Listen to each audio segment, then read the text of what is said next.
ఇవాళ మనం డిస్కస్ చేయబోయే anime attack on Titan part 7. మీరు దీనికి ముందు పార్ట్స్ చూడకపోతే డిస్క్రిప్షన్లో లింక్ ఇచ్చాను, వెళ్ళి చూడండి. హిస్టోరియా టైటాన్ గా అయ్యే ఇంజెక్షన్ వేసుకొని ఎరెన్ ని తినడానికి రెడీగా ఉంటుంది. ఎరెన్ హిస్టోరియా తనని తినేస్తుంది అన్నా కూడా సైలెంట్ గా ఉంటాడు. ఎందుకంటే గ్రిషా ఫ్రీడాని తినకపోతే టైటన్స్ వల్ల చాలా మంది చనిపోయేవారు కాదని.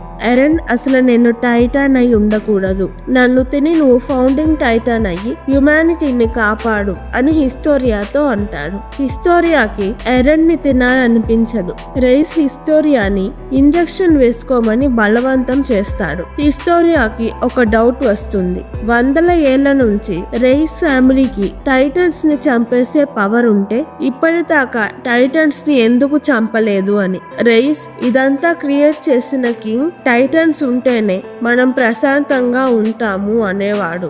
ఎందుకు టైటన్స్ ని చంపలేదో మాకు కూడా తెలియదు. ఫౌండింగ్ టైటాన్ వాళ్ళకే రీజన్ తెలుసు. నేను మా నాన్నని ఎందుకు టైటన్స్ ని ఇంకా చంపలేదు అంటే మా నాన్న సమాధానం ఇవ్వలేదు అంటాడు.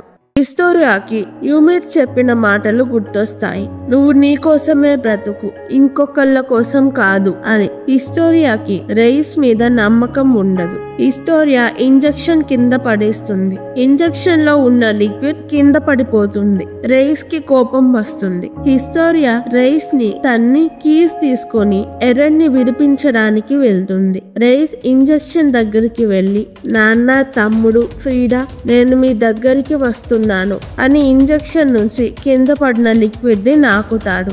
రైస్ టైటాన్ గా మారుతాడు. హిస్టోరియా ఎరెన్ ని విడిపించడానికి ట్రై చేస్తుంది. లీవే టీం వచ్చి హిస్టోరియాకి హెల్ప్ చేసి ఎరెన్ ని విడిపిస్తారు.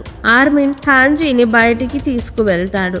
రైస్ టైటాన్ కొలాసల్ టైటాన్ కన్నా పెద్దగా అవుతాడు. చర్చ్ కూలిపోతుంది. ఎరెన్ వాళ్ళకి అక్కడి నుంచి తప్పించుకోవడానికి దారి ఉండదు. ఎరెన్ కి అక్కడ ఆర్మర్ అని ఒక లిక్విడ్ బాటిల్ కనపడుతుంది. ఎరెన్ లిక్విడ్ ని తాగి టైటాన్ గా మారుతాడు.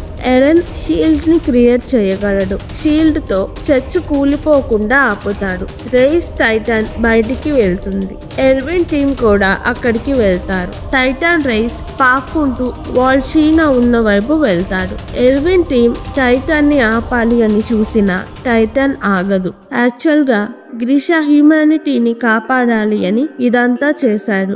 రైస్ ఫ్యామిలీకి ఫౌండింగ్ టైటన్స్ పవర్ ఉన్న టైటన్స్ ని చంపకుండా వాళ్ళలోనే బ్రతుకుతున్నారు. గ్రిషా రైస్ ఫ్యామిలీని చంపేసి ఫౌండింగ్ టైటన్ పవర్ ఎరెన్ కి ఇస్తాడు. ఎరెన్ కి రైస్ రాయల్ బ్లడ్ లేకపోయినా హ్యుమానిటీని కాపాడే అవకాశం ఉంది. అందుకే గ్రిషా ఎరెన్ కి బేస్మెంట్ కి ఇస్తాడు అని అందరూ మాట్లాడుకుంటారు. అందరూ వాల్షీనాకి వెళ్తారు. రైస్ టైటాన్ ఎక్కడ ఎక్కువ మనుషులు ఉన్నారో అక్కడికి వెళ్తుంది. ఇప్పుడు ఆర్విడ్ డిస్ట్రిక్ట్ వైపు వెళ్తుంది. ఆర్విడ్ డిస్ట్రిక్ట్ లో ఉన్న మనుషుల్ని వాల్షీనాకి షిఫ్ట్ చేస్తే టైటాన్ వాల్షీనా వైపు వెళ్తుంది. అందుకనే మనుషుల్ని ఆర్విడ్ లోనే ఉంచుతారు. వాల్షీనాకి వచ్చేటప్పుడు ఎరెన్ కి ఉన్న టైటన్స్ ని కంట్రోల్ చేసే పవర్ వాడి టైటాన్ రైస్ ని ఆపడానికి చూశాడు. కానీ టైటాన్ ఆగదు. టైటాన్ వాల్ దగ్గరికి వస్తుంది. సర్వే టీం క్యానన్స్ ఫైర్ చేస్తారు. టైటాన్ ముందుకు వస్తూనే ఉంటుంది. వాల్ మీద చేయి పెట్టి లెగుస్తుంది.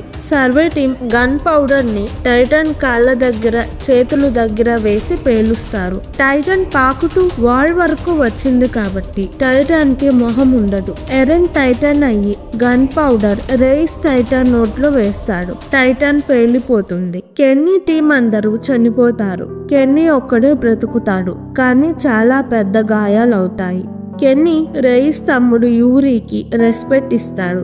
యూరి ఫౌండింగ్ టైటాన్ గా ఉన్నప్పుడు కెన్నీ యూరికి పనిచేసేవాడు. యూరి ఫౌండింగ్ టైటాన్ అయినా ప్రశాంతంగా కోపం లేకుండా ఉండేవాడు. కెన్నీకి తను కూడా ఫౌండింగ్ టైటాన్ అవ్వాలి అని ఉంటుంది. అందుకే కెన్నీ రైస్ తో పనిచేయడం మొదలు పెడతాడు. కెన్నీ చెల్లెలు కుషల్, లీవై కుషల్ కొడుకు. కుషల్ చనిపోతుంది. లీవై ఎక్కడికి వెళ్ళలేక ఒక్కడే వాళ్ళ అమ్మ డెడ్ బాడీతో ఉంటాడు. లీవైకి ఆహారం లేక బలహీనంగా ఉంటాడు. ఒకరోజు కెన్నీ కుశల్ దగ్గరికి వెళ్తాడు.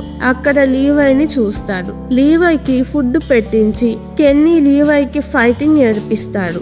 ఒకరోజు కెన్నీకి నాకు ఎవరిని పెంచే అర్హత లేదు అని లీవైని వదిలేసి వెళ్ళిపోతాడు. రైస్ టైటాన్ అయినప్పుడు కెన్నీ చర్చ్ లో ఉంటాడు. కెన్నీకి దెబ్బలు తగులుతాయి. కెన్నీ రైస్ కి తెలియకుండా టైటాన్ గా అయ్యే లిక్విడ్ తీసుకుంటాడు. కెన్నీ చనిపోతున్నాను అన్నప్పుడు తన దగ్గర ఉన్న టైటాన్ అయ్యే లిక్విడ్ తీసుకోడు. ఆ లిక్విడ్ లీవైకి ఇచ్చి కెన్నీ చనిపోతాడు. హిస్టోరియాని క్వీన్ చేస్తారు. హిస్టోరియా ఎర్విన్ ని రైస్ టైటాన్ ని నన్ను లాస్ట్ లో చంపనివ్వండి, అప్పుడు ప్రజలకి నా మీద నమ్మకం వస్తుంది అంటుంది. హిస్టోరియా తన నాన్న రైస్ ని చంపుతుంది. ప్రజల నుంచి హిస్టోరియాకి సపోర్ట్ వస్తుంది. ఒకవైపు రైనర్ బెర్తోల్ట్ బీస్ట్ టైటాన్ మళ్ళీ వాల్స్ లోకి రావడానికి రెడీగా ఉంటారు. హిస్టోరియా క్వీన్ అయినప్పటి నుంచి అనాథ పిల్లల్ని చూసుకుంటుంది. ఎవరికైనా హెల్ప్ కావాలంటే వెంటనే చేస్తుంది. ఎరిన్ షీల్డ్ పవర్ మీద హాంజీ ఎక్స్పెరిమెంట్స్ చేస్తూ ఉంటుంది. Titan hardening power. ఈ పవర్ తో సోల్జర్స్ ఫైట్ చేయకుండా టైటన్స్ ని చంపగలిగే వెపన్ ని కనుక్కుంటారు. మార్లో సర్వే టీమ్ లో జాయిన్ అవుతాడు. కీత్ కి గ్రిషా గురించి తెలిసి ఉంటుంది అని ఎరెన్ వాళ్ళు కీత్ ని కలుస్తారు. 20 ఏళ్ల క్రితం కీత్ సర్వే టీమ్ లో ఉండేవాడు. ఒకరోజు సర్వే టీమ్ వాల్స్ బయట టైటన్స్ తో ఫైట్ చేస్తున్నప్పుడు కీత్ కి గ్రిషా వాల్ మెరియా డిస్ట్రిక్ట్ షిగాన్షిన వాల్ అవతల కనపడతాడు. గ్రిషాకి తన పేరు, తన డాక్టర్ అన్న విషయాలు తప్ప ఇంకేమీ గుర్తులేవు. కీత్ గ్రిషాకి వాల్ గురించి, సర్వే టీం గురించి మొత్తం చెప్తాడు. గ్రిషా ఇప్పుడు డాక్టర్ గా పనిచేస్తాడు. ఎవరికైనా ఒంట్లో బాగోకపోతే వాళ్ళకి నయం చేస్తాడు. ఒకరోజు కార్లాకి వాళ్ళ పేరెంట్స్ కి జబ్బు చేస్తే గ్రిషా వాళ్ళని ట్రీట్ చేస్తాడు. కార్లా, గ్రిషా ఇద్దరు ఇష్టపడి పెళ్లి చేసుకుంటారు. కీత్ కి కార్లా అంటే ఇష్టం. సర్వే టీం కెప్టెన్ అయ్యాక కార్లాకి చెప్దాము అనుకుంటాడు. కానీ అంతలోపు కార్లాకి గ్రిషాకి పెళ్ళైపోతుంది. కొన్ని సంవత్సరాల తరువాత కీత్ కి తను సర్వే టీమ్ లో ఉండడానికి పనికిరాడు అని ఎర్విన్ ని కెప్టెన్ చేసి సర్వే టీం నుంచి బయటికి వస్తాడు. కార్లాకి ఎరెన్ పుడతాడు. టైటన్స్ వాల్ మెరియాని పగలగొట్టి లోపలికి వచ్చిన రోజు గ్రిషా ఎరెన్ ని అడవిలోకి తీసుకువెళ్లడం కీత్ చూస్తాడు. అడవిలో నుంచి మెరుపులాగా రావడం చూసి అక్కడికి వెళ్తాడు. అడవిలో ఎరెన్ కింద పడిపోయి ఉంటాడు. గ్రిషా కనిపించడు. కీత్ ఎరెన్ ని వాల్ రోజ్ లో షెల్టర్ కి తీసుకువెళ్లి మికాసా ఆర్మిన్ దగ్గర పడుకోబెడతాడు. కీత్ కి గ్రిషా గురించి అంతే తెలుసు. Survey team earned Titan powers తో వాల్ మెరియా హోల్ క్లోజ్ చేయడానికి ప్రిపేర్ అవుతారు. కెన్నీ ఇచ్చిన టైటాన్ లిక్విడ్ ఏంటో, ఎలా తయారు చేస్తారో కనుక్కోలేరు.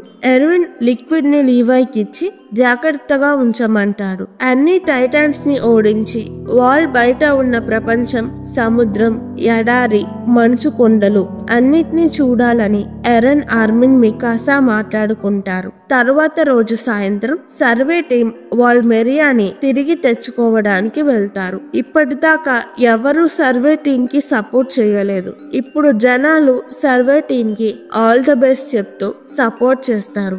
ఎర్విన్ సంతోషపడతాడు. సర్వే టీం వాల్ మెరియాలో టైటన్స్ ని ఓడించి వాల్ మెరియాని తిరిగి తెచ్చుకోగలరా? నెక్స్ట్ పార్ట్ లో చూద్దాం. ఈ వీడియో కనుక మీకు నచ్చినట్టయితే ప్లీజ్ వీడియోను లైక్ చేసి ఛానల్ ని సబ్స్క్రైబ్ చేసుకోండి.